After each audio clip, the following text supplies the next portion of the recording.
In times of crisis, It's been a nightmare. what you need is accurate, COVID-19 up-to-date, and in-depth information. This virus will be with us for a long time. And in this most challenging time,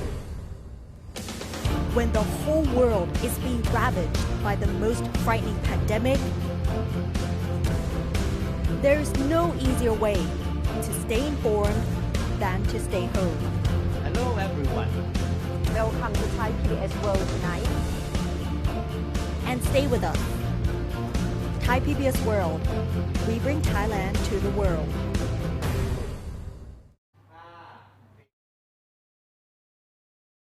Swadika, very good evening. Welcome to our 7 o'clock news, Thai PBS World Tonight. I am Natha Gomonwadin. And I'm Thep Chayong. Good evening everyone. We have made it a point, Kun Natha, that in time like this, we certainly would want to start our program every night with good news, right? And tonight, we are certain that we have another piece of good news. Because starting this Monday, we are set to return to more semblance of normality now. More businesses, most of them anyway, will resume, and that means that most Bangkokians and people in the rest of the country will go back to life as it used to be, more or less anyway. Of course, with the exception of the curfew, which, however, will be shortened by an hour. Yes, so it means that on the 1st of June, people can enjoy more business activity, 14 more group of business activities that will be reopened. And today, with the case of new infection, the number is 11, Kun Thep Chai. Mostly are all imported case of new infection are Thai who returned from Kuwait. And mostly, of all infection cases, they are people who stay in state quarantine. So that's the situation of the latest figure of infection in Thailand. Okay, not too bad news anyway, because despite the number, because these are Thai returnees from overseas. But it's quite clear that in the past few days, we haven't had any new infections among members of the general public. Yes. So that is quite good news in terms of the number of new infection, which is not too high. And when we talk about the easing of restriction, we should say that we are entering third phase of easing restriction. And as Kun Thep Chai has introduced from the beginning, 14 group of business activities will be allowed to reopen again on the 1st of June. Starting with the curfew. Yeah. I mean, as has been speculated the past 1 week,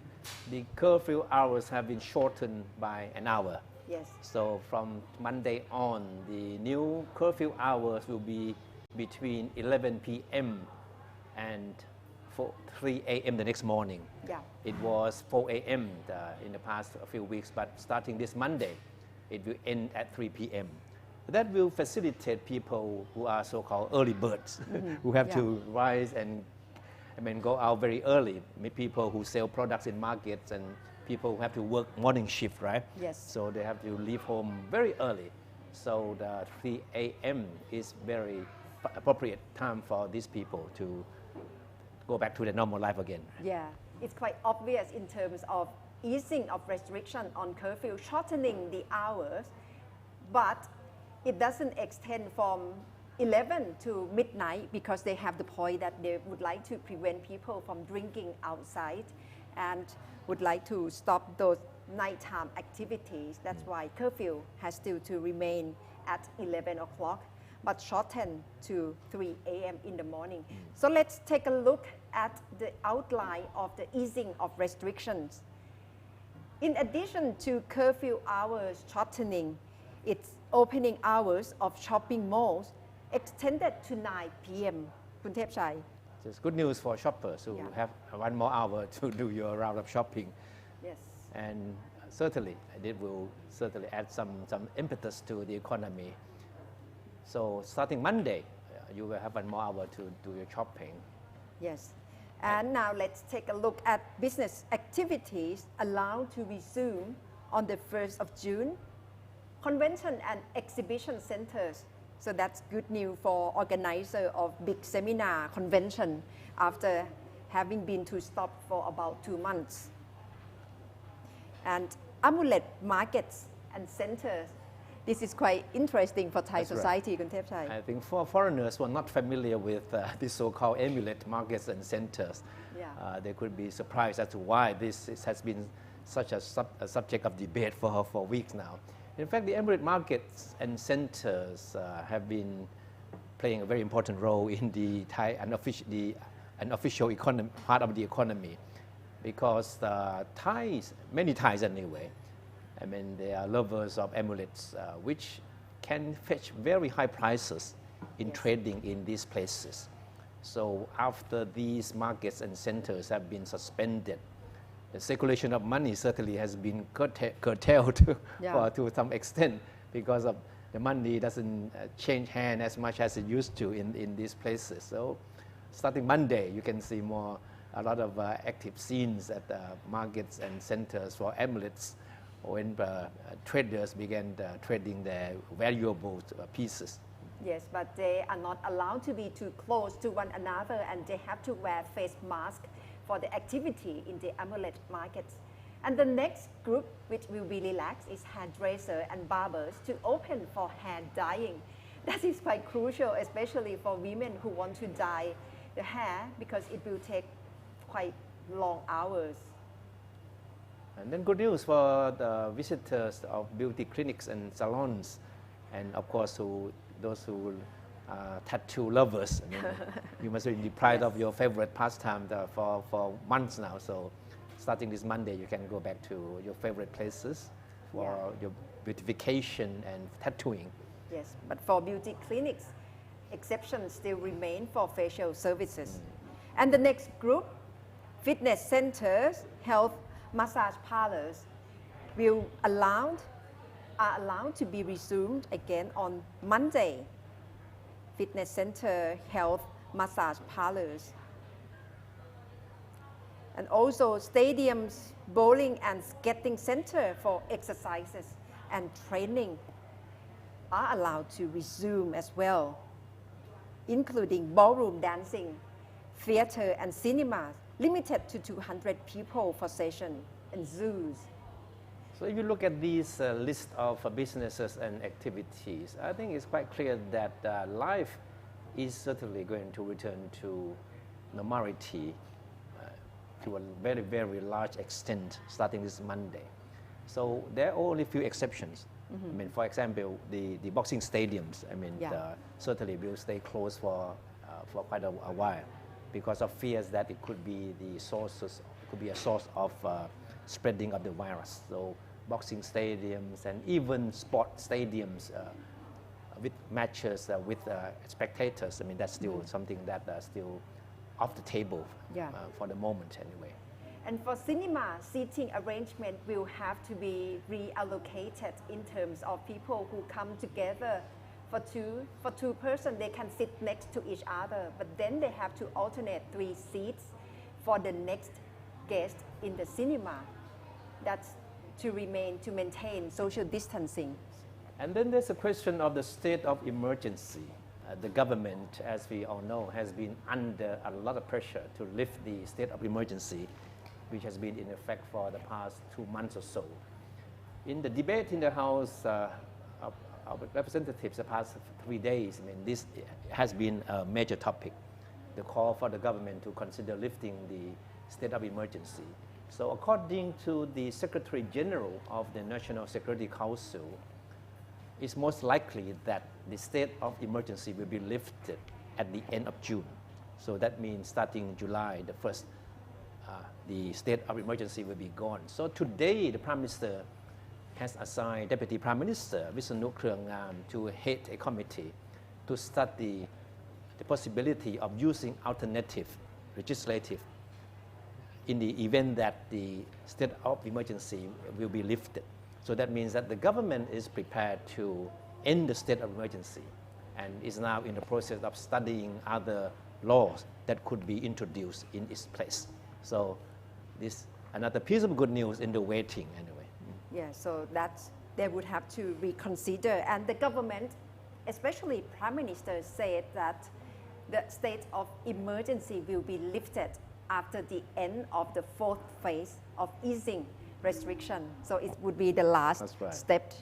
of trying to make sure that all the measures have been in place to prevent or to curb the infection as much as possible. And Kunthep Chai, today is the third day of the House debate on financial loan to relieve COVID-19. Yeah, so that the issue coming up Yeah. for the House debate. Yeah. Who should take credit for success in containing COVID-19? So tonight we will try to summarize all the major points that have been raised and debated in the 3 days of a House session on the 3 royal decrees on loans and on rescue package in the face of the coronavirus. The most important and probably the most interesting question is who should take credit for Thailand's success in containing the coronavirus. And this has been a hot topic of debate in the House for the past 3 days. Of course, I mean, government MPs and the opposition have totally different opposing views on who should be credited for the success. Yeah. So if you ask the government MPs, I mean, have been insisting that because of the leadership of the government, especially under Prime Minister Prayut Chan-o-cha, Thailand has been able to win the battle against the coronavirus. But the opposition think otherwise. They believe that the credit should go to the medical personnel and members of the public who have been making sacrifices and have been working very hard to cooperate with the government in fighting the disease. So it's interesting to notice that every time a government MP takes a podium in the session, he or she would start by saying that we want to thank the Prime Minister for his leadership that has led Thailand to success in fighting the coronavirus. Yeah. But if the opposition MPs take the podium, he or she would start by saying that we want to thank medical personnel and members of the public for their contribution in fighting the coronavirus. And they even, and most of them would also add something like this, that with or without the government, these medical personnel would have been able to really wrestle with the situation anyway. So very clear that the opposition doesn't want to give any credit to the government at all for the country's success in containing the virus. But they must presume that it's their job to try to discredit the government and leadership of the government. But to see in the overall picture, government has to be working in tandem with public health official to be at this point. But of course, it would be quite beyond imagination for opposition camp to give credit to the government. It's their job to fight faults with the government. And then the next question is that is the cure worse than the disease? I think that's another question that the opposition has been raising in the 3 days of debate. The opposition believes that the government fails miserably in the initial stage of the pandemic. There were confusions, there were a lot of back and forth, passing up the bucks between the different government agencies on why that Thailand wasn't able to really stop the spreading of the virus. But the government tried to make up for the failure in dealing with the pandemic in the initial stage with draconian shutdown measures that they believe are hurting the economy and the people's livelihoods. And the draconian shutdown measures include the curfews and restrictions on travel and everything else that limits the people, business, and social activities. And the opposition MPs try to point out that these are the real cause of the problems the country is facing. It's not the pandemic anymore. It's the way that the government handles the situation, which is the problem. Of course, it's true to a certain extent because it's up to government management decision in terms of making decision when and how to ease restriction. Because as long as all the business activities are kept in check or being closed, it's very hard to resume all the That's right. business activities. And of course, the opposition MPs who take the podium, try to echo what they claim to be their constituents' plight and sufferings from the strict shutdown measures. And they certainly want to see all these measures lifted as soon as possible. Yeah. And then the next question is about the use or the merits of the state of emergency. The opposition believes that the state of emergency has been used not as a tool against the virus, but more as a political tool to silence or to stifle political dissent. So that's certainly, this view is in contrast to what the government thinks. Mm-hmm. The government wants to show that one of the reasons for the success of the fight against the coronavirus is because of the state of emergency that limits people movement, limit the hours of the people that can be on the streets under curfew. So the government wants people to believe that it is because of the state of emergency. That's why the government has been successful in containing the spread of the virus. But the opposition tried to point out that certain government agencies have been using the state of emergency to curtail critics of the government's activities. Mm-hmm. Yeah. For example, there are students, there are some activists who want to go on the streets and to make some noises and to cry out against some of the government's measures in dealing with the situation. Yeah. But they could not do that simply because under the state of emergency, this kind of gatherings is not permitted. The government must have heard of this criticism, of course, otherwise the Prime Minister wouldn't have said that today he will reconsider ending state of emergency at the end of the 4th phase, and it will be replaced by other law that can be applied instead of state of emergency. But overall, it's been maintained for quite a certain period of time. Yeah. And this argument we have been hearing the past 3 days from the opposition, that is the stimulus spending package proposed by the government lacks specifics. Mm-hmm. And all the projects that are put under this program are just a jumble of different projects, simply to give a semblance that the government knows what it is doing. And more importantly, the opposition believes that the government doesn't give any assurance of the existence of effective mechanisms that will ensure transparency and accountability in implementing these projects, which will be based on the spending of trillions of baht, because the government under one of the royal decrees is entitled to borrow as much as 1 trillion baht to help with the healthcare and to help with the recovery of the economy. Yes, this point is very crucial because otherwise people do not know up until now the exact details how the government is going to spend 1 trillion baht in order to help relieve the economic situation. That's right. Okay. So that's the detail that the government needs to outline and tell the public in more details in the future. So the debate in the House has been revolving around these 4 points that we just mentioned. I mean, the government's failure in dealing with the pandemic in the initial stage, the use of draconian measures that are hurting the economy, and then the abuse of the state of emergency that are hurting the country's image and are stifling the political dissent views. And then, of course, the lack of mechanisms to ensure transparency and accountability in implementing these recovery projects. And of course, 2 more days to go, tomorrow and on Sunday. So, but so far,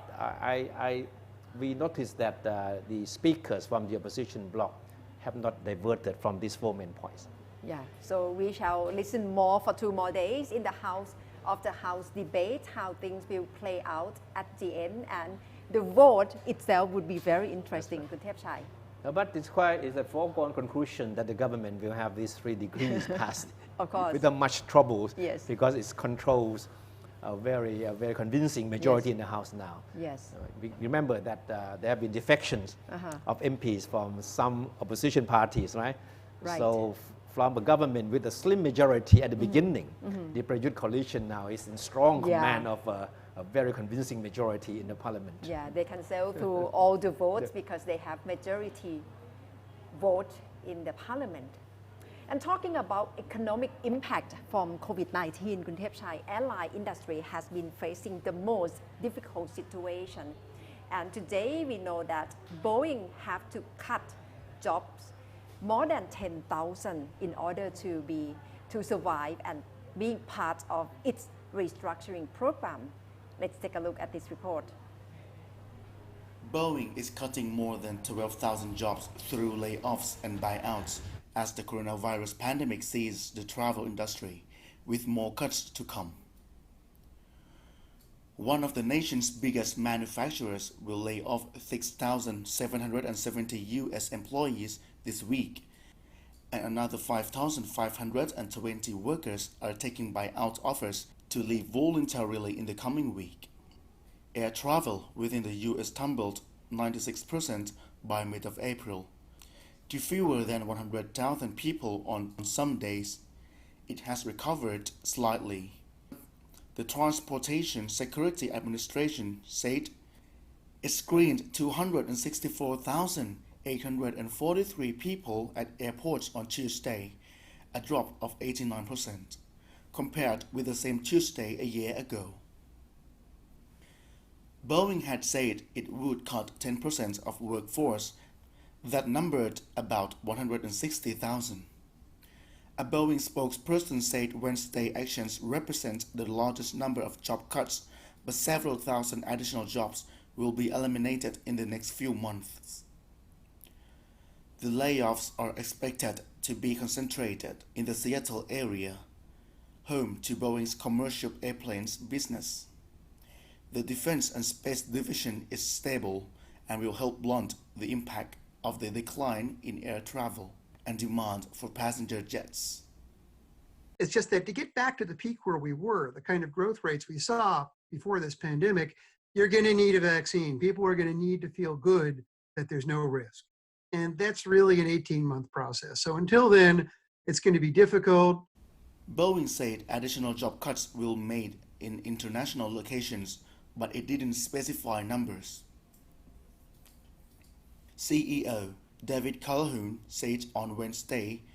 the company faces the challenges of keeping employees safe and working with suppliers and airlines to assure the traveling public that it can fly safe from infection. He warned that Boeing will have to adjust business plans constantly because the pandemic makes it hard to predict the impact on the company's business. Boeing's crisis began with 2 crashes of its 737 MAX, which led regulators around the world to ground the jetliner last year. The company's problems have deepened with coronavirus, which has cut global air traffic by up to 90% and caused airlines to postpone or cancel orders and deliveries for new planes. That's very unprecedented and unheard of for airline industry around the world in order to survive during this COVID-19.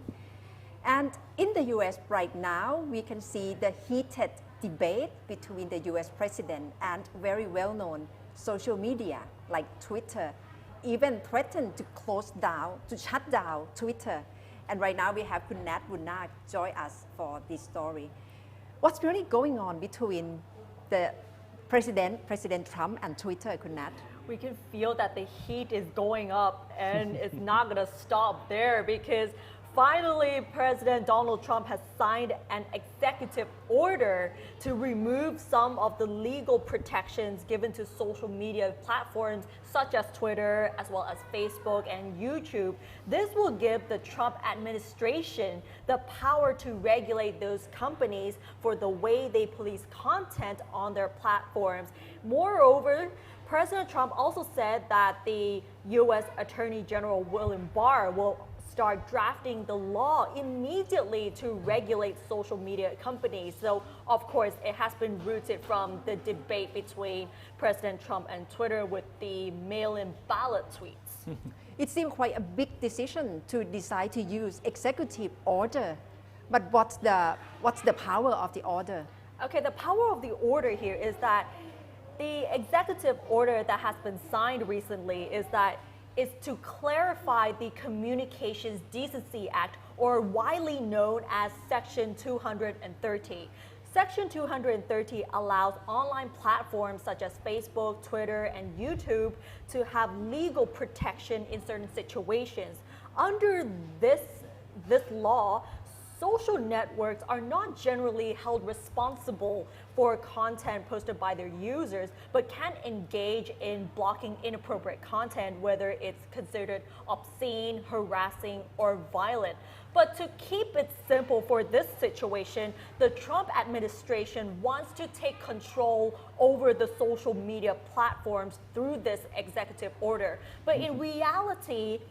the president cannot change this law. Only the Congress can do it. Yeah. I think the legal force of his executive order is still a big question mark. I think critics see this as a very long shot, because it's a process that will involve a lot of debate before it can really come into effect, if it does come into effect at all. Because the main instrument to carry out Trump's order is as we know, the Federal Communications Commission, FCC, right, which regulates the media in the U.S. And according to experts in this field, that the FCC will investigate at Trump's order, investigate whether or not the social media providers have been engaged in conduct as alleged by Trump, being biased against him and centering conservative views from their social media platforms. So if that's the case, then the FCC will move to the next stage. That is to initiate amending. They use the word reinterpretation of the law. They don't use the word amendment, because amending the law so that it would have to go through Congress, right? But Trump is trying to circumvent the Congress by using the word reinterpret the law instead. So that means that the FCC will come up with that kind of reinterpretation of the law. But that is a process that will need to have public feedback. Yeah, and all of this debate here, it all just came from the recent tweets about mail-in ballots. So previously, if we all remember, it all came from President Trump's tweets on the mail-in ballots, where he strongly believes that it will lead to voter fraud,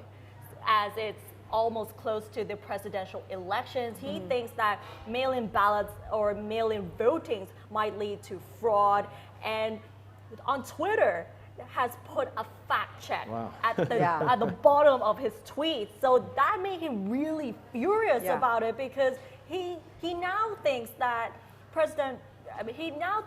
Twitter is now interfering the elections as well as the freedom of speech. Even today, he even ranted again about the mail-in voting, saying that it's going to lead to massive fraud and it's going to definitely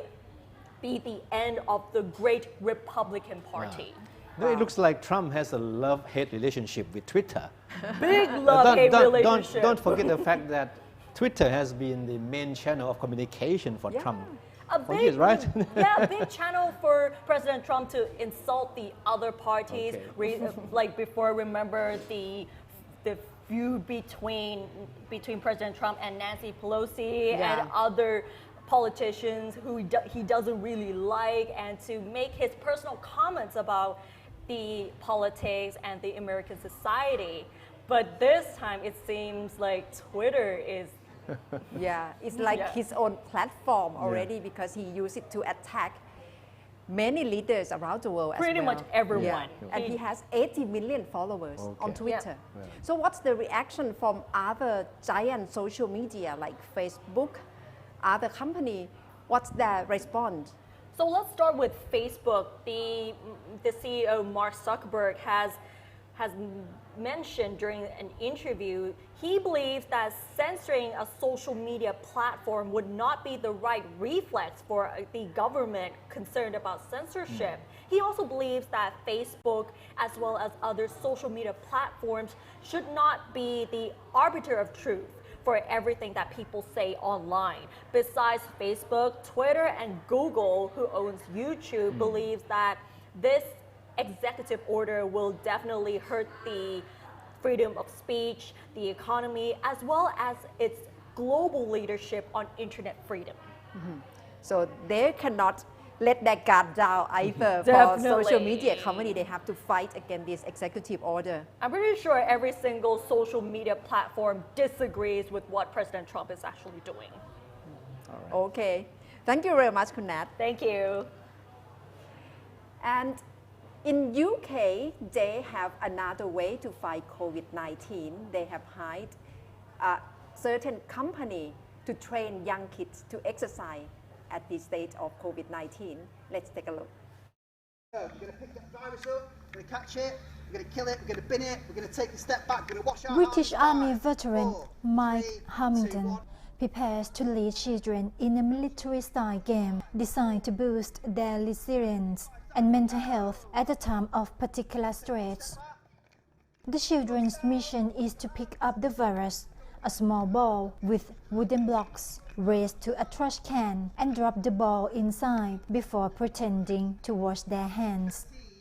It's one of many games devised by Hamilton, who served with bomb disposal teams in Afghanistan and Iraq and now runs a company called Commander Joe's. In the military, you're trained to deal with adversity and they throw things at you all of the time, and it's to try and sort of build your resilience up, that when something goes wrong that you can deal with that in a great way. And I think that our team are trying to support teachers in this uncertain time with the same thing really, and the children. The company sends former soldiers to British schools to guide exercises in teamwork, dealing with adversity and staying calm under pressure. The firm, which is partly funded by the government, works with hundreds of schools.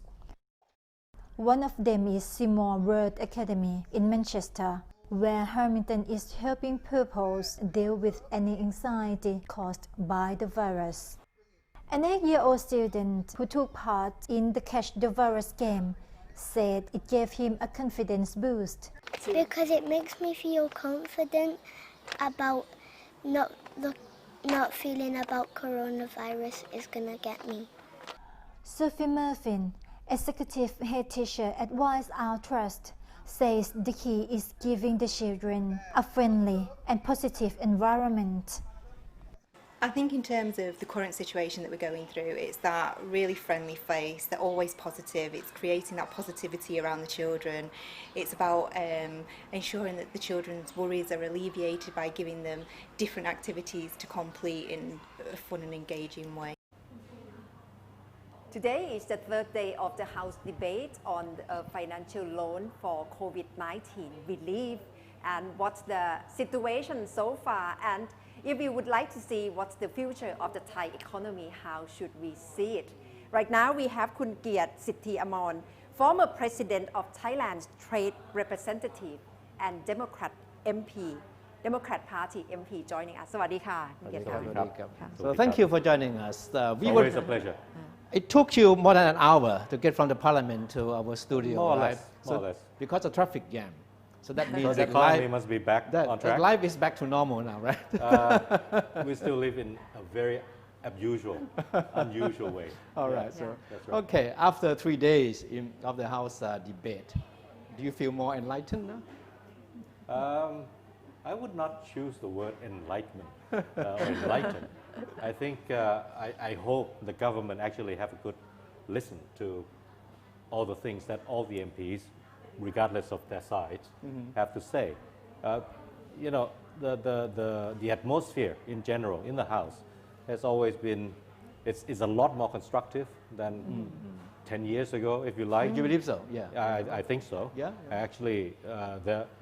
there are good recommendations from even the ruling coalitions and also the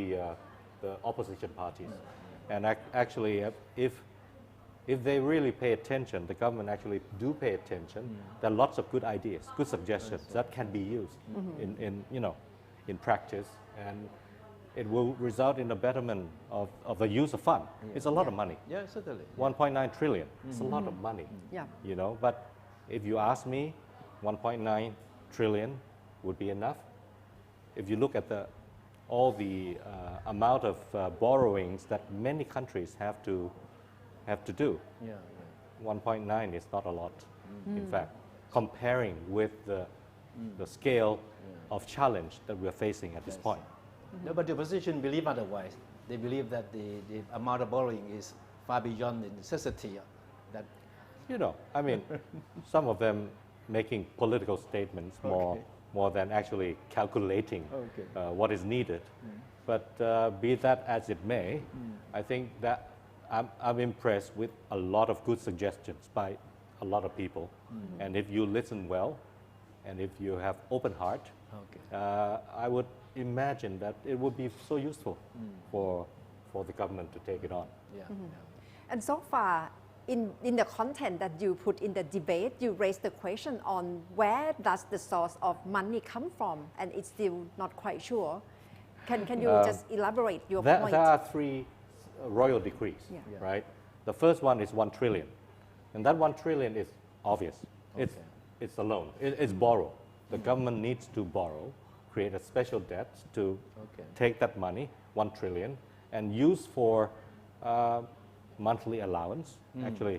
just to ensure that the lives of those affected, those most affected, can sustain in the next few months. Just few months.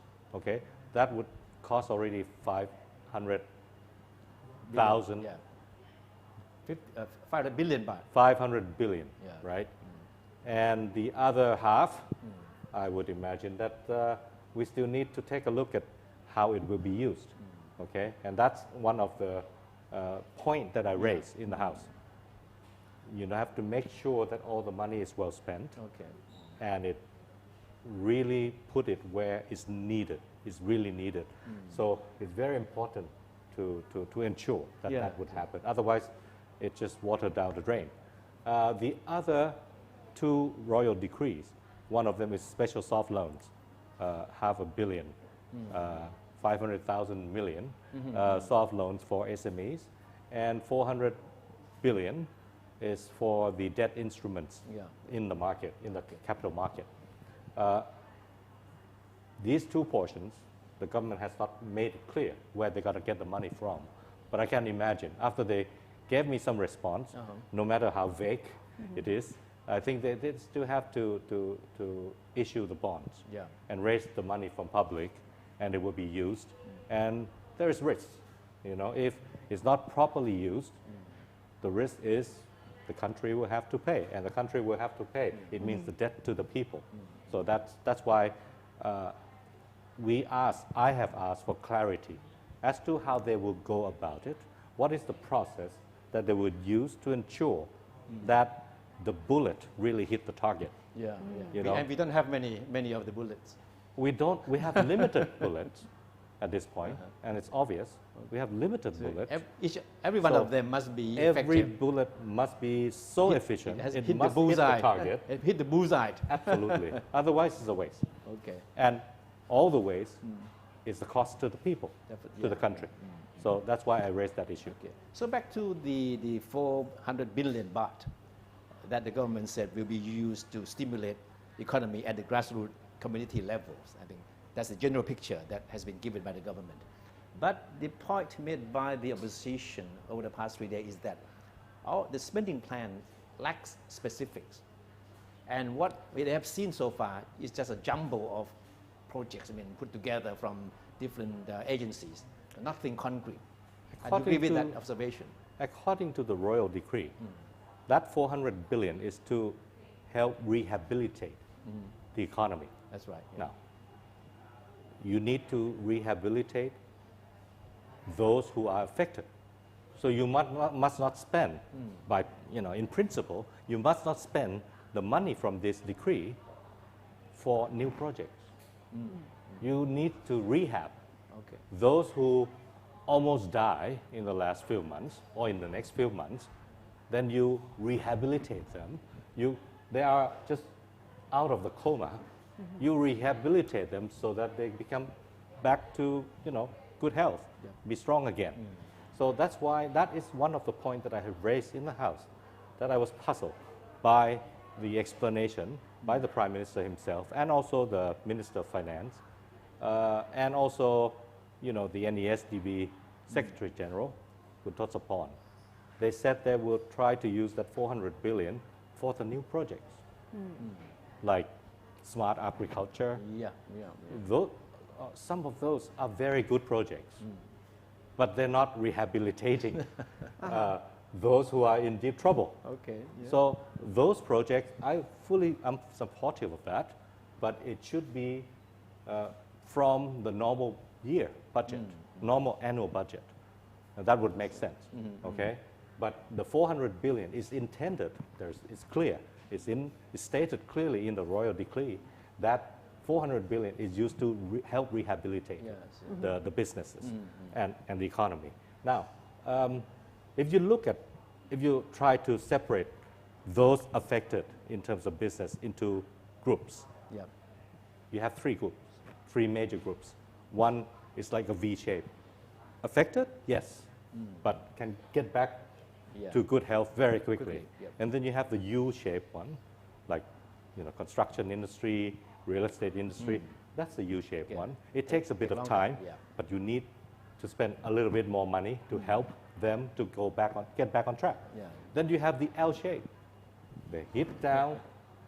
and it would take time before they can just really go back up. And those are the groups that we need to pay special attention to, and we need to spend part of the 400 billion. Do you think the government is clear on these three groups as how they would approach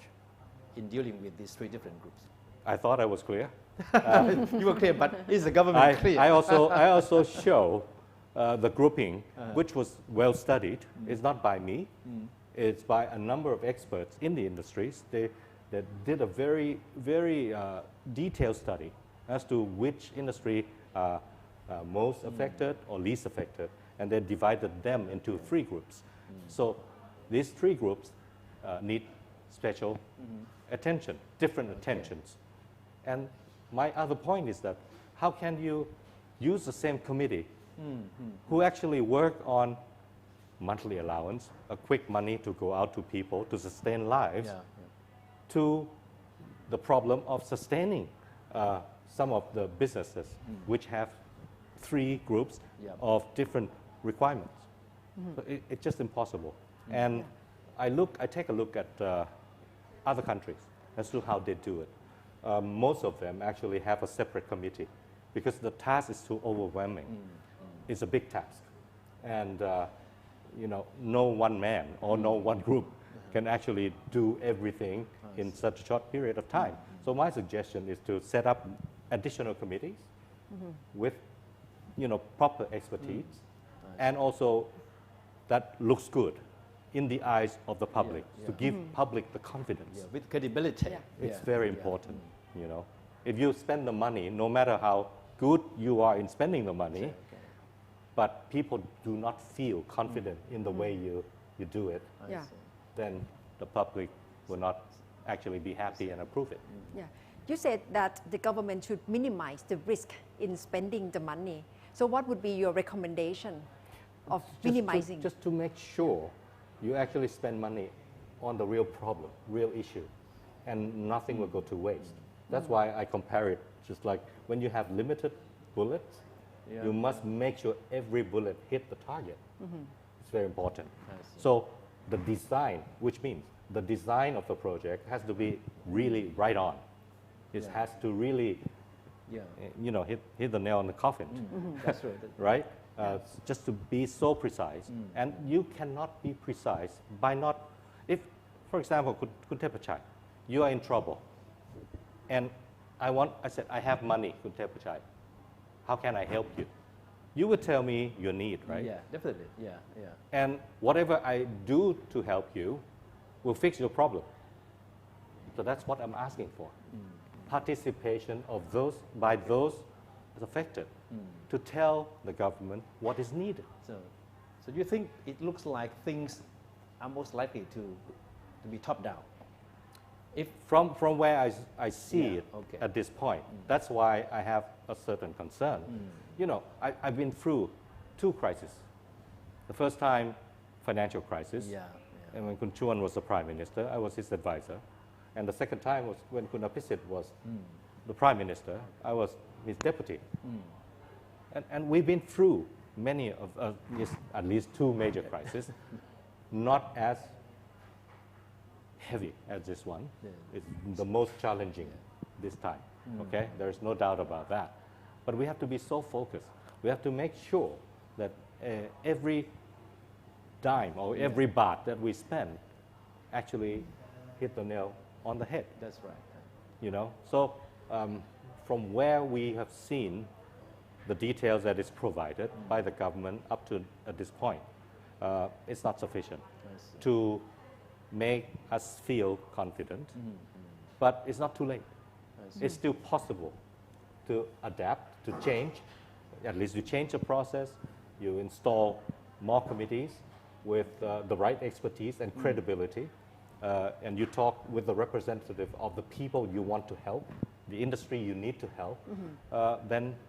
you know, it's still possible. One of the main concern is about SME, small and medium-sized businesses. Yes. What do you like to reckon the government procedure in helping this particular sector, which is like backbone for the whole country? Extremely important. And the first batch that was already happening by the government through Omsin banks, government saving banks, who actually provide the money to commercial banks to provide the loans, soft loan to SMEs.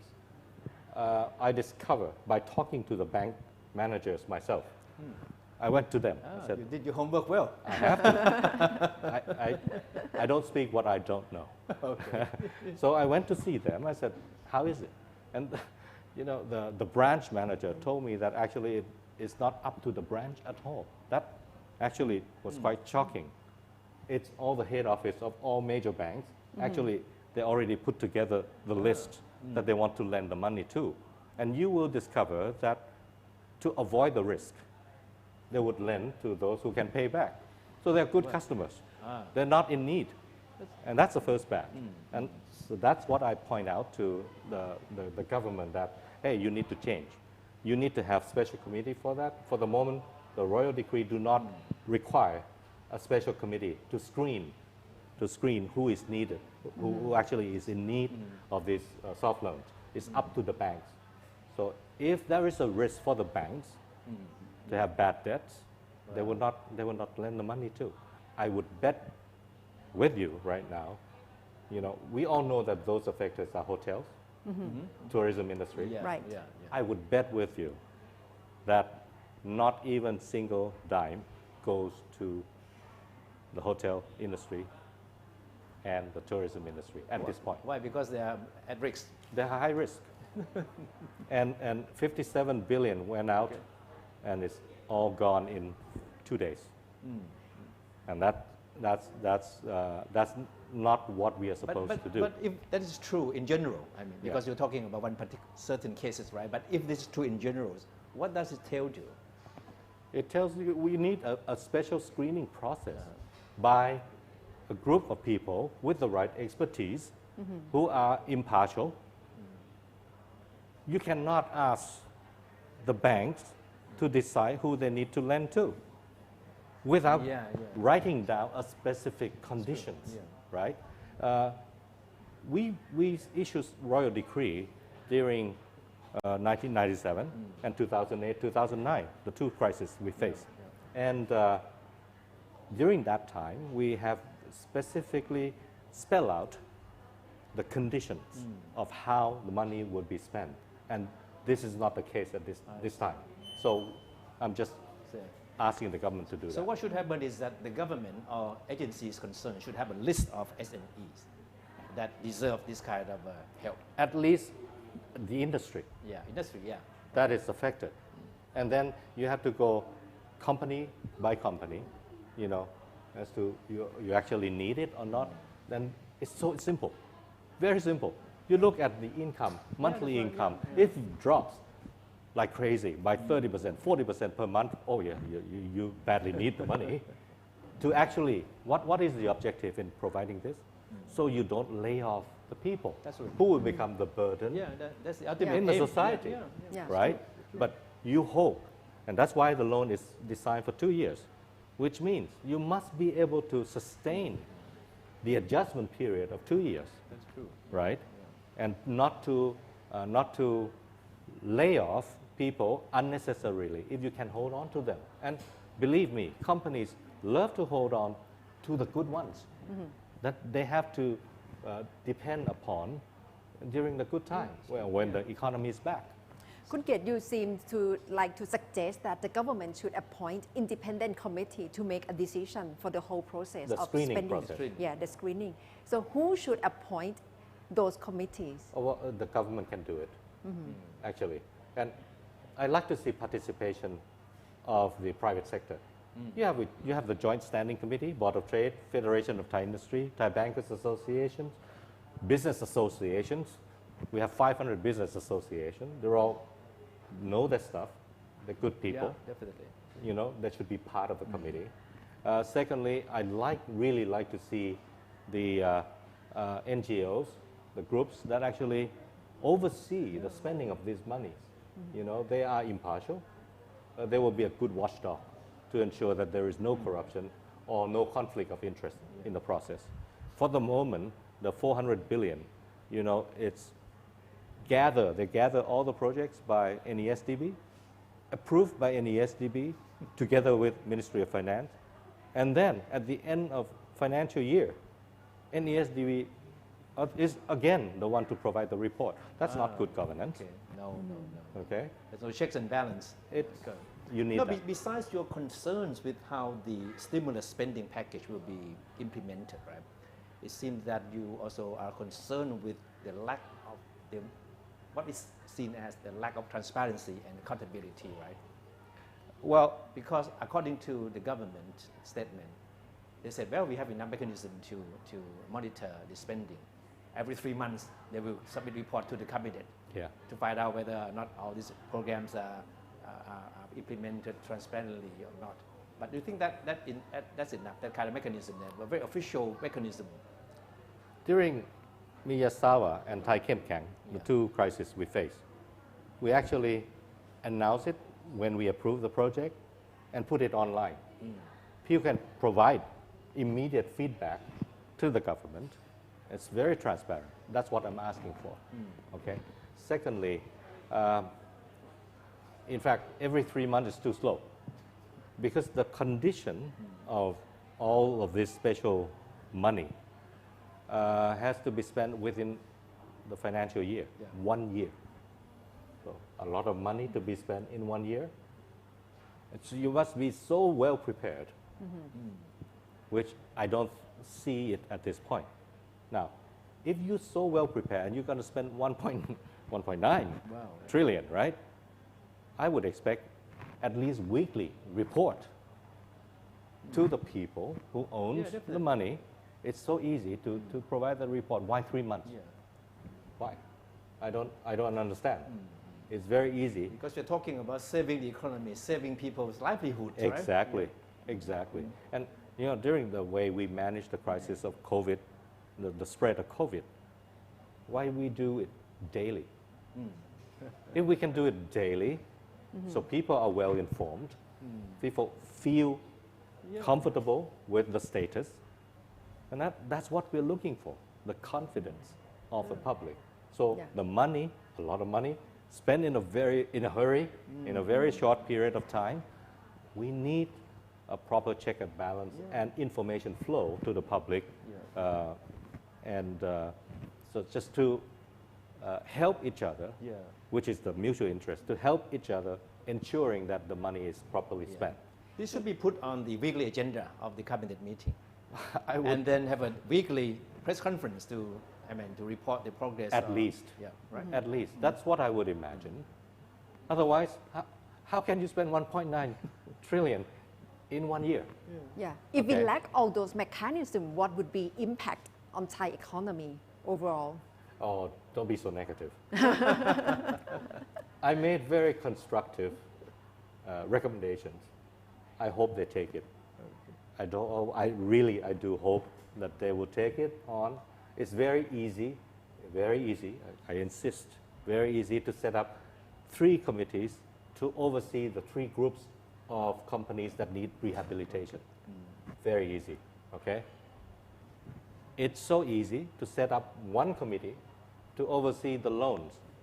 That will be, at least draft the condition of how the loan should be spent or should be given, provided to which companies. That's right. Yeah. Very easy. You can do it in a week, okay? So I think we have months. I think we are living in a very extraordinary time, right? So absolutely. We are all living in everything should be extraordinary done time. out of the box. I mean, you have to discard all this old thinking of having to stick to the bureaucratic ways of doing things. No, not at all. It's very easy, and I would imagine if you go like when I said to you, you have a problem. I go to you. What is your need? You can tell me right away. You don't have to think twice before you can tell me what is your need. So why not? Okay, you made your point in the House session, but isn't your party part of the coalition? Yes. Why can't the party convey the message directly to the Prime Minister? Well, royal decree under this state of emergency, who is responsible? Who has the full power? It's the Prime Minister. Yeah, that's right. Yeah. And the permanent secretary of all ministries. That's the name of the game. Okay, all right. Political parties at this point. Sidelined. You have been sidelined. I would not go as far as being sidelined, but I would say that their power is limited at this point. The person who called the shot is the Prime Minister and those who are close to him. And that's why you chose to convey your points in the House session. Being a member of Parliament. If I didn't know you, I would have thought you were an opposition MP. Oh, that's not what people said. Most people said that I made they appreciate my constructive No, I do. criticism. I also, this is what you said. And I made sure that actually the Prime Minister know me for a long time, okay? When we were in government, during 2009 to 2011, he was a deputy chief, army chief, right? So we know each other, and he knows the type of person I am. Okay. I do not have bias. I mean well, and I made recommendation that I believe can be done. No political agenda, and that's what most people understand. But you think he is open to suggestions, criticisms? I hope. I would not think. I can only hope. Corruption is the thing that Thai people see as the root cause of the problem of all trouble in Thai society. Do you think this time round the government can prove that they can prevent this to happen with this big budget? That's why I made a suggestion that participation is the key. The process, the proper process is the key. And, the public representatives in all the process is important. Transparency in terms of information that you provide to public, real time, on time, online, must be done. And it's so easy. It doesn't cost money to do all that. And if they chose not to do it, maybe that's the indication as to which direction they want to take. And I don't want to see it. Yeah. It's very clear that you still have a lot of reservations. Yes, because it's of limited information, which, if you ask me, do they need to do this royal decree, 1.9 trillion? Yes, it's unavoidable. And look at the size of the debt we create is still smaller than many countries. Okay, we're lucky that we're not in that situation. But the worst case scenario is even with 1.9 trillion,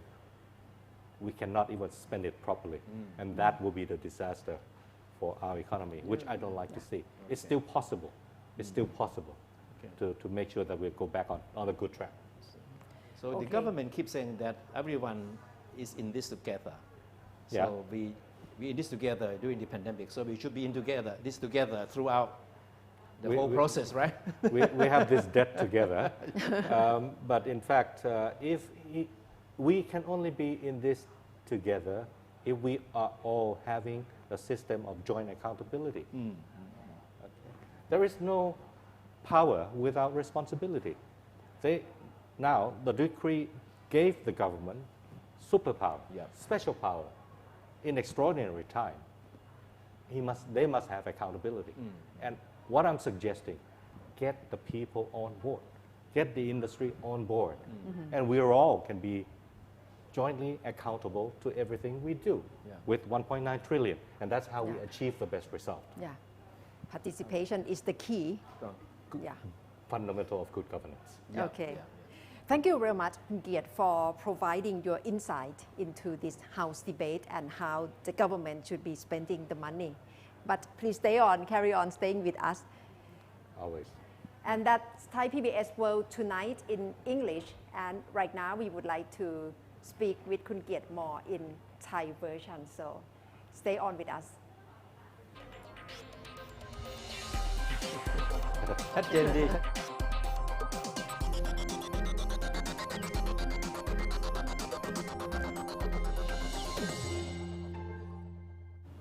ผ่านไป3วันแล้วนะคะสำหรับการอภิปรายพระราชกำหนดเพื่อที่จะเข้ามาช่วยเหลือในสถานการณ์โควิด -19 ค่ะได้เห็นการอภิปรายท่าทีของฝ่ายค้านและฝ่ายรัฐบาลโดยเฉพาะเมื่อวานนี้นะคะได้เห็นการลุกขึ้นอภิปรายโดยคุณเกียรติสิทธิอมรค่ะวันนี้ไทย PBS World Tonight เชิญคุณเกียรติมานั่งคุยวิเคราะห์ต่อกันสดๆเลยนะคะคุณเกียรติสิทธิอมรก็คืออดีตประธานผู้แทนการค้าไทยและเป็นสสพรรคประชาธิปัตย์ค่ะสวัสดีค่ะคุณเกียรติสวัสดีครับสวัสดีครับยินดีครับเป็นยังไงคะวันนี้เดินทางมาวันศุกร์ช่วงเย็นเริ่มปกติแล้วใช่ไหมคะรถเริ่มปิดมีอีกวันศุกร์หนึ่งที่เป็นธรรมดาของกรุงเทพแล้วดูเหมือนว่าจะเข้าใกล้เข้าใกล้ bad normal คือ back to normal แต่จริงๆแล้วก็คงยังไม่ถึงขั้นนั้นนะฮะยังห่างไกลมาก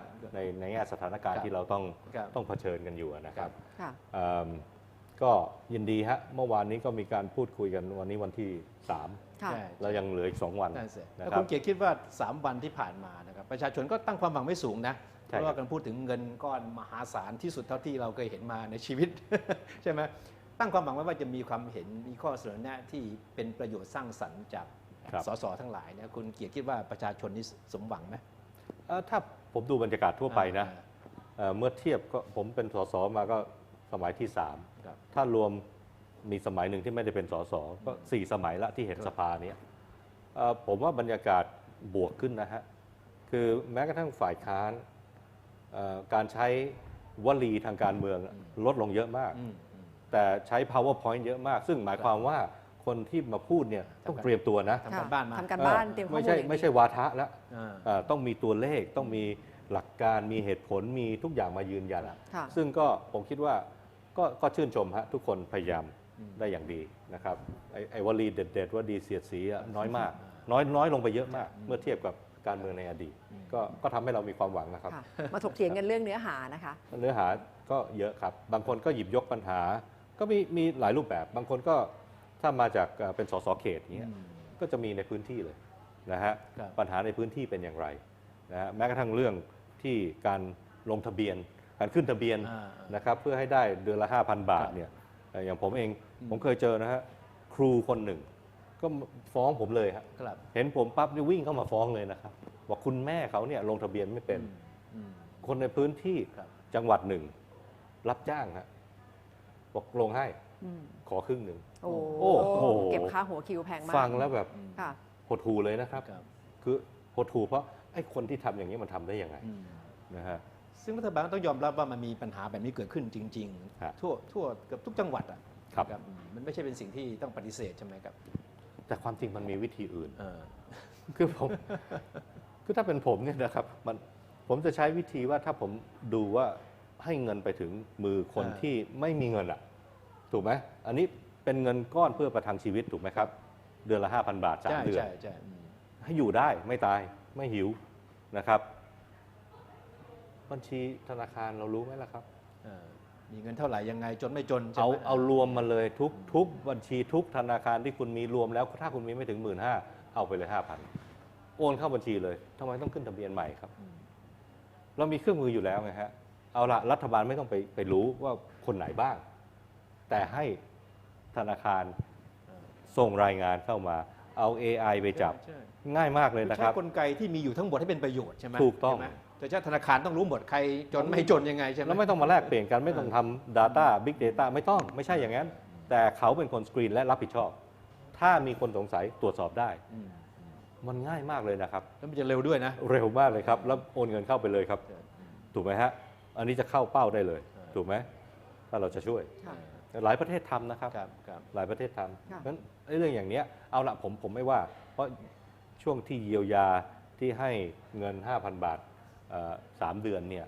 เขาทำอย่างรีบเร่งมากนะครับเพราะว่าหลายคนก็มีปัญหาอยู่พอสมควรทีเดียว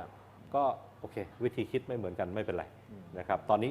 ไอ้จุดนั้นมันผ่านไปแล้วเข้าที่ระดับหนึ่งแล้วไปไล่แก้ปัญหากันซะนะครับ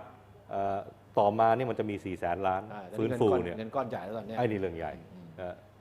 ไอ้นั่นไม่ใช่ไม่ใหญ่นะครับ500,000 กว่าล้านนะครับก็ใหญ่แต่ว่ามันก็ผ่านไปแล้วนะมันผ่านไปแล้วมันผ่านไป 2-3 แสนล้านแล้วนะฮะทีนี้400,000 ล้านฟื้นฟูก็คือจะใช้กันยังไงใครเป็นคนดูใครเป็นคนรับผิดชอบผมตั้งคำถามง่ายๆนะผมไปกู้หนี้มาจากธนาคารผมเป็นบริษัทผมต้องรับผิดชอบวันหนี้ที่ผมมากู้มาเนี่ยเงินกู้เนี่ยผมต้องไปใช้เพื่อสร้างรายได้มากขึ้นถูกไหมฮะใช่ครับถึงจะได้มีเงินไปจ่ายแบงก์ถ้าผมไปจ่ายผิดที่ผมผิดไหมผมต้องรับผิดชอบใช่ไหมฮะถ้าผมไปจ่ายโดยไม่มีเงินไปคืนแบงก์เนี่ยผมต้องรับผิดชอบถูกไหมคำถามใหญ่ก็คือว่าคุณกู้นะประชาชนบอกไปกู้นะถ้ามันผิดเป้าใครรับผิดชอบคือไม่ได้ช่วยฟื้นเศรษฐกิจไม่ได้ทำให้คนมีชีวิตความเป็นอยู่ที่ดีขึ้นใช่ไหมสมมุติถ้ามันพบเลยว่าไปใช้ผิดเป้าแต่ไม่ได้โกงนะสมมุติไม่ได้โกงเลยนะฮะอันนี้เราไม่ได้พูดเรื่องคอร์รัปชันเลยนะครับแต่ผิดที่แทนที่จะไปช่วยกลุ่มท่องเที่ยวกลุ่มโรงแรมซึ่งแย่ที่สุดตอนนี้กลับไปช่วยคุณนัทธาซึ่งมีธุรกิจสิ่งทอไม่ได้เดือดร้อนมากนักพออยู่ได้ผิดไหมผมไม่ได้เงินก็คือความช่วยเหลือไปไม่ตรงจุดไม่มีเงินทอนเลยตรงนี้ฮะเป็นจุดที่สำคัญมากที่สุดเลยในระบบของการที่คุณต้องไปกู้ไม่ว่าประเทศใดก็แล้วแต่นะครับคุณต้องมีความรับผิดชอบว่าคุณเอาเงินไปใช้ซึ่งหมายความว่าถ้าเป็นไปตามโครงสร้างของการบริหารจัดการโครงการทั้งหลายนะที่ใช้เงินกู้ใช้เงินเหล่านี้นะครับมันทำให้เกิดความเป็นห่วงใช่ไหมว่าจะเกิดอย่างนี้จริงๆก็คือเงินไปผิดมือทำไมถึงห่วงเพราะเราไปดูเขียนไว้ในกระบวนการในพระราชกำหนดนั้นเนี่ยมีหลายกรณีมันไม่ได้มีรายละเอียดตอนนี้มันมีกรรมการชุดเดียวที่ดูเรื่องเยียวยาและดูเรื่องฟื้นฟูด้วยซึ่งที่ถูกมันควรจะไม่ควรจะเป็นชุดเดียวหลายประเทศเขาแยกเลยครับเพราะว่ามันต้องเร่งทำพร้อมๆกันนะครับแล้วมันเงินมันเยอะใช่เพราะเยียวยานี่มันก็ล้นมืออยู่แล้วนะใช่ไหมครับแค่เยียวยาจะตามให้จบเนี่ยคุณก็เต็มมือแล้วแล้วใครมานั่งดูฟื้นฟูทีนี้ถ้าฟื้นฟู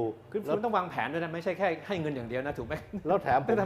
ผมจะฟื้นฟูคุณนัทธาผมไปคุยกับทุนเทพชัยผมจะรู้เรื่องไหมว่าปัญหาคุณนัทธาเป็นยังไงผิดเป้าหมายเลยนะคะผมกลัวเรื่องนั้นไงครับซึ่งความจริงถ้าวางแนวให้ดีเนี่ยมันไม่ใช่เรื่องยากมันทำได้ง่ายและอธิบายสังคมได้ไม่ยากเลยจะทำยังไงคะเอาตั้งกรรมการขึ้นมาซึ่งกรรมการนี้มีหน้าที่รับผิดชอบให้ตรงเป้าแต่จะตรงเป้าได้คุณต้องมีคนที่คุณจะช่วยเนี่ยเข้ามาบอกคุณมานั่งร่วมวิเคราะห์กับคุณพิจารณากับคุณโดยไม่ให้ผลประโยชน์ทับซ้อนนะครับคนพวกนี้คุณเป็นใครบางคนเดียวสภาหอสภาอุดสมาคมอุตสาหกรรมสมาคมการค้าเรามี 400-500 สมาคมถ้าท่านบอกว่าท่องเที่ยวเรามีสภาท่องเที่ยวใช่สภาก็เป็นตัวแทนของธุรกิจท่องเที่ยวทั้งระบบนะครับถ้าอย่างนั้นเขามาบอกว่าให้เขามาชี้เป้าไม่ได้ว่าเฮ้ยต้องเป็นคนนู้นคนนี้คนนั้นนะเพื่อนเขาไม่ใช่นะครับอันนี้เราก็พอรู้เราเคยทำกระบวนการแบบนี้ยังไม่เกิดขึ้นเลยใช่ไหมถ้าที่รู้เนี่ยในโครงสร้างที่เราเห็นเนี่ยยังไม่มีซึ่งอันนี้เป็นประเด็นที่ผมท้วงติงว่าและผมแนะนำว่าเราควรจะทำอย่างไรความจริง2 เดือนที่ผ่านมาควรจะทำกระบวนการที่ว่าแล้วนะถ้าจะทำก็ทำได้ใช่ไหมถ้าจะทำจริงๆใช่ไหมท่านเห็นไหมฮะว่ากกรเนี่ยมีข้อเสนอ30 กว่าข้อ ใช่ใช่ แล้วพอผ่านไป2 เดือน12 ข้อทำไมยังไม่ได้ทำอะไรเลยก็ทวงแล้วเห็นไหมฮะกกร.ก็ทวงแล้วไงแล้วอีก10 กว่าข้อที่เป็นเรื่องภาษีทั้งนั้นเนี่ยก็ยังไม่คืบก็นี่ไงฮะมันก็เห็นอยู่แล้วอันนี้มันออกอาการแล้วไงว่าเอ๊ะทำไมเราไม่ปรับโครงสร้างตรงนี้สักนิดหนึ่งทำตอนนี้ก็ยังไม่สายใช่ไหม ไม่ คะ สาย สำหรับการใช้เงิน400,000 ล้านเนี่ย ไม่สายเลยครับกลัวที่สุดคือเอาเงินไปใช้ก่อนแล้วผิดที่อันนั้นสายเลยอันนั้นซวยเลย เพราะฉะนั้นข้อทุ่งติงทั้งหลายของสสทั้งในสภาทั้งฝ่ายค้านรัฐบาลในเรื่องนี้ก็มีเหตุมีผลนะผมว่ามีเหตุมีผลอย่างยิ่งและเป็นประเด็นที่ถูกพูดเยอะที่สุดด้วยนะผมยกตัวอย่างง่ายๆเลยท่านนายกเป็นคนแถลงเองนะครับบอกว่าไอ้ฟื้นฟู400,000 ล้านท่านจะไปทำอะไรบ้างมีขึ้นฉาดเลยนะครับเศรษฐกิจสร้างสรรค์เกษตรกรอัจฉริยะท่องเที่ยวคุณภาพใครมาฮะใน2 ปีข้างหน้าเนี่ยนะครับเซอร์เวย์เขาเซอร์เวย์กันหมดแล้วนะครับตลาดจีนอย่างเดียวกลับมาประเทศไทยไม่เกิน 30% นะฮะแต่หมายความว่าไง 30% เนี่ยใน2 ปีด้วยนะครับต้องมีวัคซีนแล้วนะนี่หมายความว่าไม่เข้าเป้าใช่ไหมคะเนี่ย ข้อเสนอแบบนี้ผมกังวลว่าข้อเสนออย่างนี้มันไม่ใช่นะครับแล้วพรก.ก็เขียนไว้ชัดเจนว่ามาฟื้นฟูธุรกิจที่ได้ผลกระทบจากโควิดแล้วเกษตรสร้างสรรค์มันอัจฉริยะมันไม่เคยได้รับผลกระทบเลยเพราะมันยังไม่มีอันนี้คือโครงการใหม่ๆซึ่งใช้งบประมาณปกติได้ทำโครงการเข้ามาเสนอผ่านสภาทุกคนช่วยกันดูตั้งกรรมาธิการทำได้หมดนะครับผมสนับสนุนนะครับโครงการเหล่านี้แต่ไม่ใช่ตอนนี้ไม่ใช่จากก้อนนี้ฟื้นฟูธุรกิจที่ได้ผลกระทบซึ่งจริงๆมันมี3 กลุ่ม3 กลุ่มใหญ่นะกลุ่มที่ฟื้นเร็วกลุ่มที่ฟื้นปานกลางกลุ่มที่ต้องขึ้นอยู่กับพระผู้เป็นเจ้าแล้วก็วัคซีนว่าจะออกมาเมื่อไหร่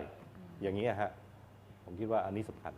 กลุ่ม SME ล่ะคะถึงเยอะแล้วท่านนายกก็ออกมาแถลงวันหนึ่งเลยเนี่ยพูดถึงกลุ่ม SME นะคะข้อเสนอต่างๆดูแล้วจะทำให้ช่วยกลุ่ม SME ได้จริงไหมคะ SME ต้องช่วยแล้วเรามีเงินในพระราชกำหนดเนี่ย500,000 ล้าน soft loan คือเงินกู้ดอกเบี้ยต่ำนะครับ2 ปีดอกเบี้ย 2% ดีครับจำเป็นครับแต่ต้องเป็น SME ที่ได้รับผลกระทบทีนี้เงื่อนไขที่เขาไปใส่เนี่ยต้องไม่เกินกี่%ของหนี้ที่ค้างอยู่มันเป็นไปไม่ได้ครับเงื่อนไขของแบงก์เนี่ยนี่ไง พอไปใส่เงื่อนไขอย่างนั้นปั๊บเนี่ยมันกลายเป็นว่าไอ้คนที่ได้คือคนที่ไม่ได้จำเป็นต้องได้อันนี้คือข้อที่ผมเป็นห่วงเพราะว่าคุณไปดู3 เดือนเอาตั้งแต่มกรามาจนถึงวันนี้นะฮะเดือนพฤษภาแล้วเนี่ยไอ้คนที่มันจำเป็นต้องได้เนี่ยบัญชีมันดูไม่จืดเลยครับเพราะรายได้มันหดไปเลยครับคือไม่มีอะไรเหลืออีกแล้วมันเหลือแต่รายจ่ายฮะถูกไหมครับแล้วคุณเงื่อนไขนี่ไม่มีใครเข้าสักคนอ่ะถ้าคุณตั้งอย่างนั้นใช่มันไม่มีรายได้ไม่ได้บาทเดียวถูกต้อง3 เดือนติดกันเนี่ยมันถูกต้องคุณจะเอาอะไรไปเป็นเอาอะไรไปโชว์ฮะแล้วถ้าเกิดไปให้ความช่วยเหลือแบบผิดกลุ่มผิดเป้าหมายผิดฝาผิดตัวแบบนี้ค่ะคุณเกียรติในที่สุดแล้วจะเกิดผลอย่างไรกับเศรษฐกิจภาพรวมของไทยจะยิ่งซึมลึกไม่ฟื้นเลยไหมคะคือมันยิ่งถ่างฮะคนที่ไม่ควรได้รับการช่วยเหลือได้รับการช่วยเหลือไปเขาดีอยู่แล้วดีเลิศเลยคราวนี้ไอ้คนที่แย่ตายเลยงั้นมันยิ่งถ่างช่องว่างระหว่างบริษัทก็สูงขึ้นช่องว่างระหว่างสังคมก็สูงขึ้นไม่อยากเห็นนะครับแล้วมันไม่ใช่เรื่องมันไม่ยากนะฮะที่จะทำอ่ะผมยืนยันนะครับไม่ยากเลยครับทำได้ง่ายใครควรจะเริ่มคะรัฐบาลครับมันไม่มีคนไหนที่ไปทำตรงนี้ได้นอกจากรัฐบาลนะฮะเพราะอะไรเพราะในพระราชกำหนดทั้ง3 ฉบับนะฮะไอ้ฉบับล้านเนี่ยมีกรรมการชุดเดียวแต่ไปวุ่นเรื่องเยียวยาวุ่นวายชีวิตมากแล้วก็ยังวุ่นอยู่ทุกวันเนี่ยอีก2 พระราชกำหนดมีกรรมการบอกว่าถ้าเจ๊งต้องชดเชยยังไงในแง่ของเงินกู้ SME นะแต่ไม่มีกรรมการมากัดกรองนะครับว่าต้องช่วยใครปล่อยแบงค์ดูไม่ได้ครับไม่มีเงื่อนไขไม่ได้ครับนะครับไอ้เรื่อง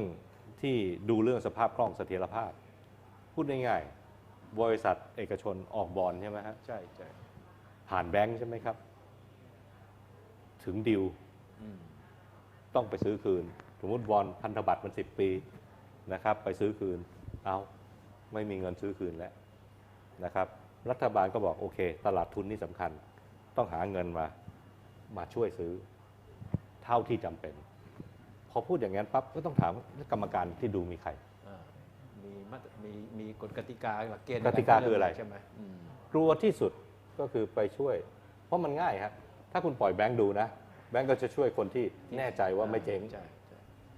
แต่มันเป็นไปไม่ได้เพราะว่าคนที่ต้องการความช่วยเหลือคือคนที่ใกล้เจ๊งหรือเจ๊งไปส่วนหนึ่งแล้วคุณเกียรติเสนอเสียงดังๆแบบนี้คิดว่าผู้ตัดสินใจจะได้ยินไหมคะผมหวังว่าเขาได้ยินนะหวังจริงๆฮะผมไม่มีผลประโยชน์อะไรเลยกับเรื่องเหล่านี้ผมอยากเห็นเงินแต่ไม่มีแต่โทษนะคือหมายผลเสียมันมีก็คือว่าผมเป็นส่วนหนึ่งที่ต้องชำระหนี้นี่เป็นหนี้สำหรับประเทศเป็นหนี้ผมด้วยนะครับเงินภาษีผมก็เป็นคนจ่ายด้วยก็อยากเห็นนะครับวิงวอนเลยจริงๆฮะคือผมอธิบายอย่างเงี้ยใครๆก็เข้าใจได้ถูกไหมครับไม่ใช่เป็นเรื่องซับซ้อนไม่ใช่เป็นเรื่องยากผมอภิปรายจากห้อง ในห้องที่สภาผมเดินออกมามีแต่คนบอกใช่เลยพี่พูดผมเห็นภาพเลยเราน่าจะทำนะช่วยกันผลักดันนะทั้งฝ่ายรัฐบาลและฝ่ายค้านนะครับใช่ผมไม่ได้มีบอกว่าเกียรติใช้ไม่ได้ประเด็นหนึ่งที่คุณเกียรติพูดแล้วก็สสหลายคนก็พูดตรงกันก็คือความเป็นห่วงเรื่องความโปร่งใสกับการตรวจสอบกระบวนการตรวจสอบในการใช้เงินทั้งทุกส่วนเลยนะครับโดยเฉพาะยิ่งก้อน400,000 กว่าล้านที่จะลงไปถึงท้องถิ่นจริงๆที่รัฐบาลอ้างว่าอย่างนั้นเนี่ยรัฐบาลบอกว่าไม่เป็นไรเรามีกลไกแล้วทุก3 เดือนก็จะมีคณะกรรมการที่รับผิดชอบเรื่องนี้มารายงานครม.เนี่ยโอเคละกลไกนี้คงต้องมีใช่ไหมที่รายงานครม.แต่ว่ามันพอไหมแค่นี้ผมถึงเสนอว่าคือคอร์รัปชันมันต้องป้องกันนะ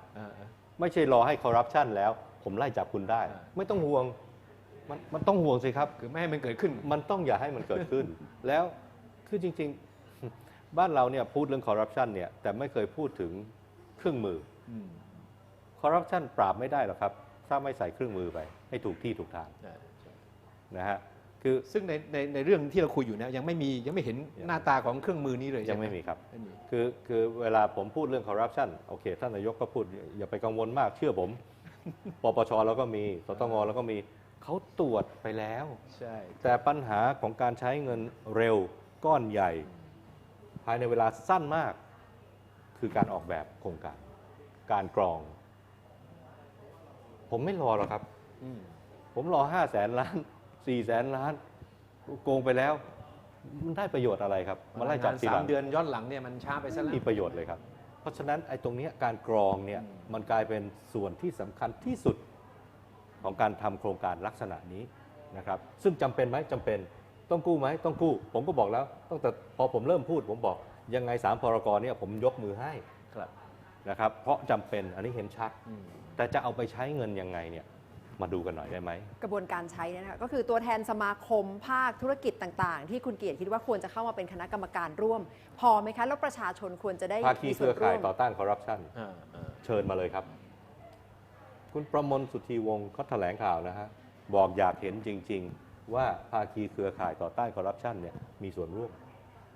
ผมก็รู้จักคุณประมลมาทั้งชีวิตนะหลาย10 ปีแล้วเคยร่วมงานกับท่านตอนผมอยู่หอการค้าก็ตรงกันนะฮะแล้วทำไมถ้าเราไม่ตั้งใจจะโกงทำไมเราต้องกลัวตอนที่ผมพูดง่ายๆท่านก็เคยคุยกับผมเรื่อง TPCPP ใช่ไหมครับมีคนเห็นด้วยมีคนไม่เห็นด้วยตอนที่ผมเป็นประธานผู้แทนการค้าผมเรียกคนที่ไม่เห็นด้วยมาคุยกับผมก่อนผมถึงไม่เคยมีปัญหาว่าวันร้องทำกับยุโรปไม่ง่ายนะครับไม่ง่ายเลยนะครับเข้าใจก่อนว่าฝ่ายที่ไม่เห็นด้วยก็ไม่เห็นด้วยตรงไหนยังไงใช่ไหมคือเราต้องมีคำตอบให้เขาครับคุณเทพชัยคือเราคิดว่าเฮ้ยเพราะเรามีอำนาจเราจะทำอะไรก็ได้อย่างนี้ไม่ใช่หรอกครับมันเป็นหน้าที่นะครับที่เราจะต้องทำก็คือเงินก้อนมหาศาลเนี่ยประชาชนควรจะมีส่วนร่วมรับรู้และช่วยตรวจสอบการนำไปใช้ด้วยนะคะสำคัญมากถ้าไม่มีการรับรู้และช่วยตรวจสอบจะผิดเป้าและจะมีคอร์รัปชันนี่คือวิธีการเดียวที่มีอยู่ที่จะทำให้เรามีหลักประกัน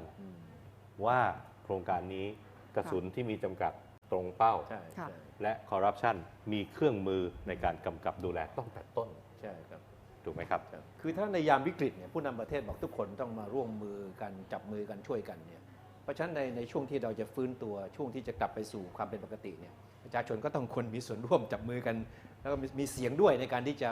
กำหนดทิศทางการที่จะกลับไปสู่สภาพเดิมหรือดีกว่าเดิมใช่ไหมคุณเกียรติ อยากให้ช่วยแต่ไม่จัดเวทีให้เขา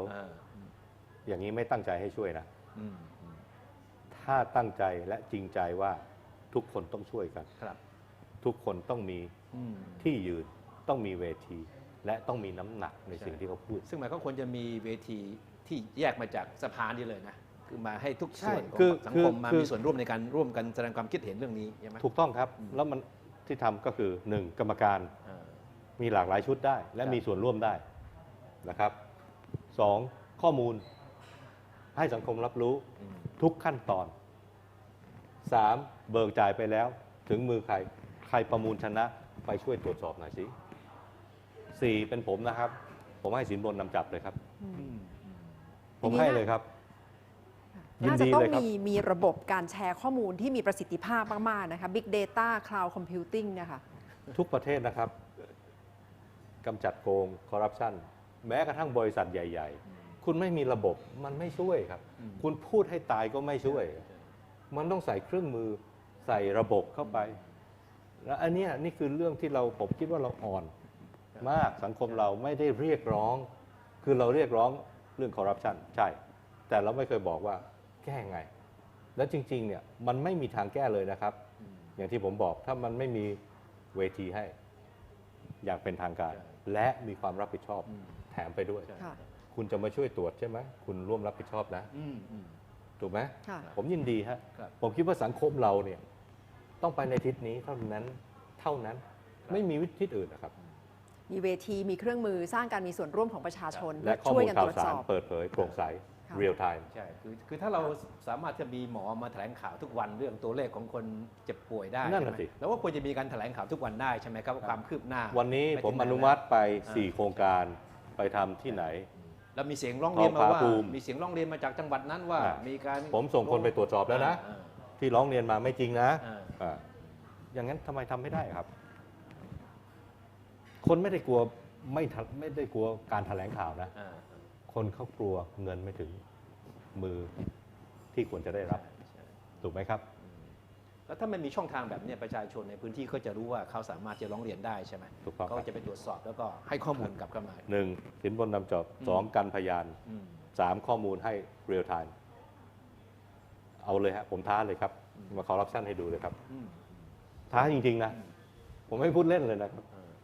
ถ้าทุกคนรู้ว่าในท้องถิ่นของตัวเองจะมีโครงการนี้มันลงเนี่ยผมก็เชื่อว่าเขาคงตื่นตัวคงสนใจจะไปตรวจสอบใช่ไหมว่าเขาจะได้ประโยชน์ไม่ได้ประโยชน์ยังไงหรือว่ามีใครถูกต้อง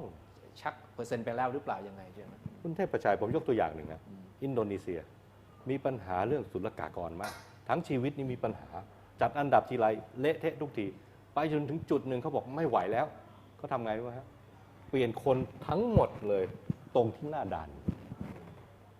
แล้วเอาคนอื่นมานั่งเลยท่านเชื่อไหมครับว่าจากคนที่โหลในอาเซียนเป็นที่1เลยในปีเดียวคือจะบอกว่าแหมมันฝังลากลึกไม่จริงอะครับมันมีวิธีแก้ตั้งใจแก้กันหรือเปล่าถูกไหมครับผมยังมีความหวังนะฮะคือจริงๆคือถ้าวันนี้เรานั่งถกกันแล้วเราบอกไม่รู้เลย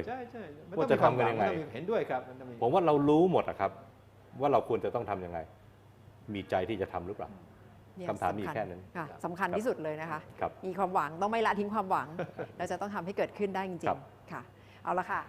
เป็นมุมมองจากคุณเกียรติสิทธีอมรนะคะเรื่องของการใช้พระราชกำหนดเพื่อนำไปช่วยแก้ไขสถานการณ์โควิด -19 และยังมีเรื่องที่ต้องทำอีกมากมายเพื่อให้การกระจายเงินนี้นำไปสู่กลุ่มเป้าหมายได้ตรงจุดโดยปราศจากคอร์รัปชันค่ะเพื่อฟื้นเศรษฐกิจของทั้งประเทศวันนี้ขอบพระคุณคุณเกียรติมากค่ะขอบคุณมากครับยินดีครับ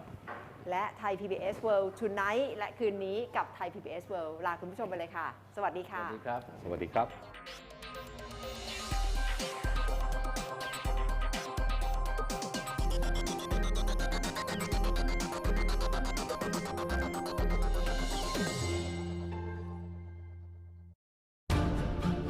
In times of crisis, It's been a nightmare. What you need is accurate, COVID-19, up-to-date, and in-depth information. This virus will be with us for a long time. And in this most challenging time, when the whole world is being ravaged by the most frightening pandemic, there is no easier way to stay informed than to stay home. Hello everyone. Welcome to Thai PBS World Tonight.